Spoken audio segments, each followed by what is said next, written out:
Chartreuse, Tears, a Smile and Friends fanfiction reading. Written and narrated by Precious Piece of Cheese. This story is a retelling of the episode The Glep Ep through Glep's first-person perspective. So please watch that episode before listening to this story for better context. The link to the original story will be in the description box. The snowfall merges with my tears, rendering them pointless. The cold nips at my face as another cruel reminder of the torment I can never escape. Alone on the holidays, wandering the dark streets of names unknown, is where I find myself, back to where I began. The world has turned and left me here once again. Alone. Always alone. The blackened winter skies speak to me as I gaze up at the flakes fallen from those heavy clouds. My heart feels as heavy as those clouds right now.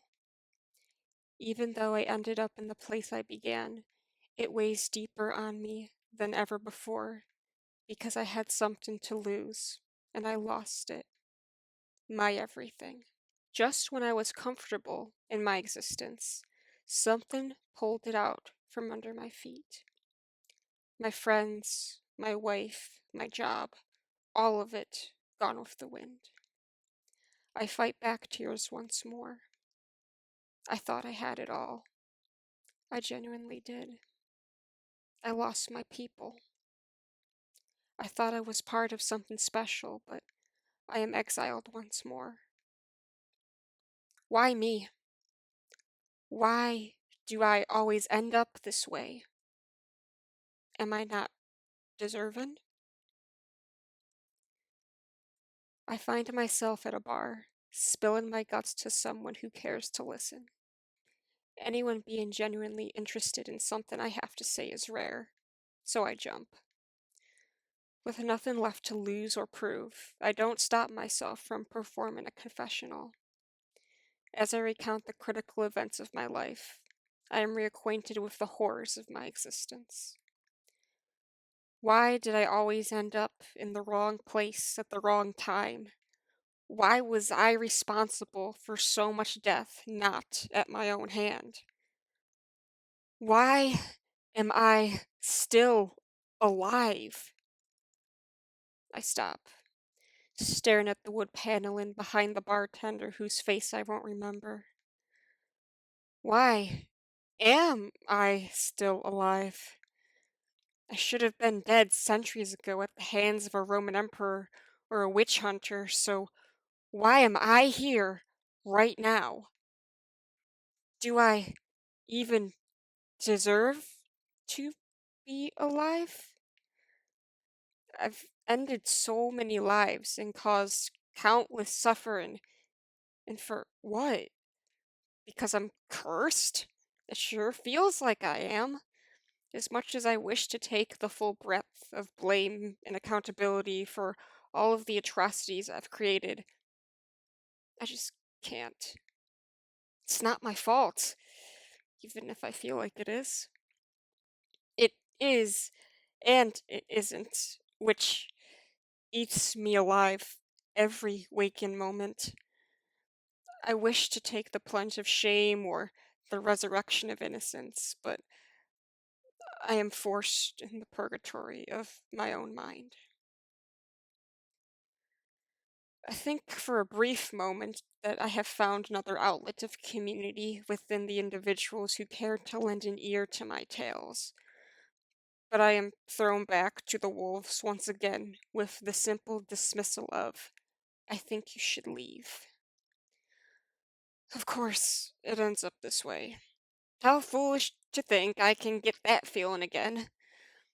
I turn away to the roars of anger for my sins, and can't blame them for that. I did cause the bubonic plague after all. Anyone would hate the perpetrator of that. I leave, not out of shame, but of boredom, because I know where this story goes. I've lived 100 different lives of the same cruel story, like a sadistic author pens my life story within a hell of their own design, just for the sake of their amusement. I try to connect with others, but they just turn me away, rinse and repeat with everyone I've ever known. Back in the same darkened streets I go with fresh tears falling from eyes that have seen too much. God must have put me on this earth wrapped in this fate just out of spite. Maybe I was someone evil in a past life and simply paying for their sins, or is God my sadistic author after all? Whatever it is feels like hell beyond comprehension. The wind tortures me once more by blowing a crisp gust directly in my face. How much longer can I tolerate this existence? I pause at a vandalized bus stop across the street, suddenly flooded by memories that fall upon me like oil on water. My life changed here once upon a time, but now it lies as decrepit as my life is now. I still can't comprehend it, to be honest. The right place, at the right time, with the right thing to do. That never happened since. I've always felt the opposite, so it's baffling that anything could have gone that well that quickly. I was 2 seconds away from witnessing a man blow his brains out in front of me, but my guttural instincts saved both of us from irreversible scarring. The dance. I can't stop thinking about that dance. It's always been my party trick, but to think that it killed the Roman Emperor but saved Mr. Boss is so polarizing. All my life, I assumed that nobody would ever like me for being myself, but just doing that saved a man's life and granted me one beyond my dreams. An easy job, friends, a beautiful wife and home. What else could I want? I had people that loved me, and that's all I ever wanted for centuries. I never thought I'd achieve it, but I did. I found my home within those I loved. They loved me for all that I was, or so I thought. It all went away from the hand of the one who granted it. How could he do this to me after everything we've been through? I was there since day one, through thick and thin, and he just leaves me without a second thought. It's like he never knew me at all, and I cannot know why. I worked there for 33 years, and now he has a problem with how I exist? Cruel and unusual, just like the rest of my life. A shot of rage flares in my heart, only to be chased by deep melancholy, and tears fall once more. I stand still amongst the fallen snow, unsheltered by its subtle brutality. I gaze heavenward for answers, and if it were a mere vision, a cloud shifts to uncover the vibrant full moon. I want to give up and cry, but I'd be damned if I did. I didn't make it this far to give up now. I lived through wars, plagues, near deaths, and everything in between. Life has beat me down hard, but it gave me strength. No critter lives this long without a healthy dose of resilience. I suffer, I cry, I lose everything, again and again, yet I live. Sometimes I don't know why I do, but I stand here regardless. I look to the moon again and realize that it is not over. This is not over as long as there's room for forgiveness. I trudged through the winter streets back to where I began, looking through the eyes of the building I helped materialize all those years ago. How many lives would be worse if it wasn't for me? The countless clients Pim, Charlie, and Squim had helped throughout the years is unfathomable to me. People could have died without me. People would suffer without me. I stare down at my hands, which are now shaken with adrenaline. Did God put me on this earth to do this? To improve people's lives? Sure, I wasn't the one going out and doing it, but if it wasn't for me, this company wouldn't exist and the boss would be dead. If I didn't dance for him, who knows where I would have ended up, where all of us would have ended up. It's a horrifying, monolithic thought to have held that much influence in the world. Did they forget that? Did they even know?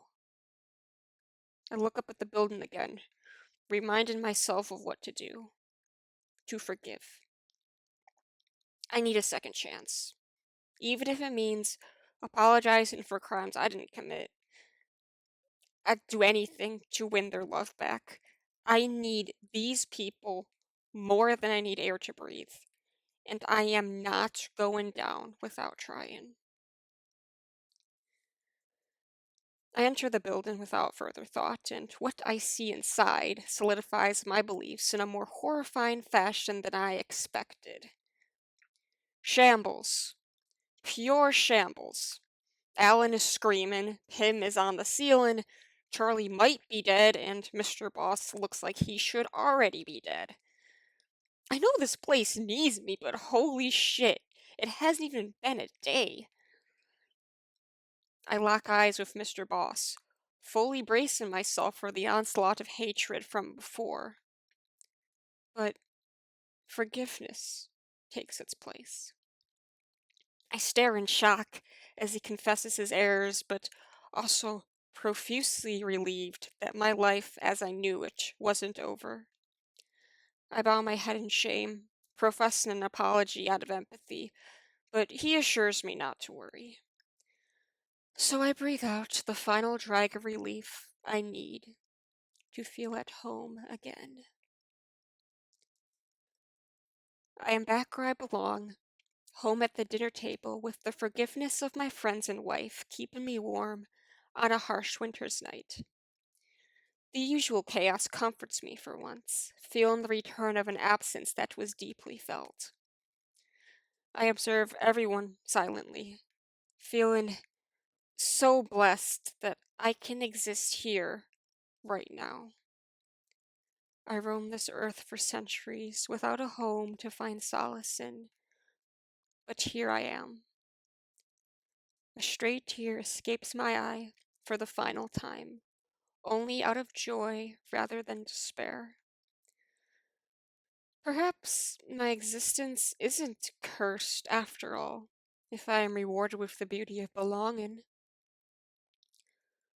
What a gift it is to be wanted, to be understood, to be accepted. My wife kisses me for the first time since we departed, and I have never felt so loved. I am so lucky to be alive. If you had made it to the end of this podfic, thank you so much for listening through the entire story. And I must say that this is one of my favorite one shots that I've written. Well, one, because the Glep ep is like, I think like top 3 of season 3, because I am just a sucker for these like character study stories that they've been doing recently. And Glep's lore was something I desperately wanted to see upon knowing that this episode was going to come out, and I must say that the episode itself did not disappoint.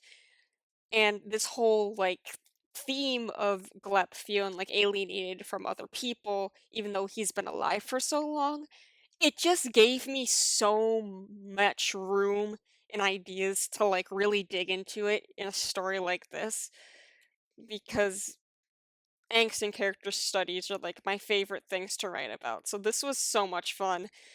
And I think I wrote this in like 2 hours, like the day the episode came out. So hopefully you liked that despite it not taking very long to write. But yeah. So thank you so much for listening, and I hope to see you next time. Bye.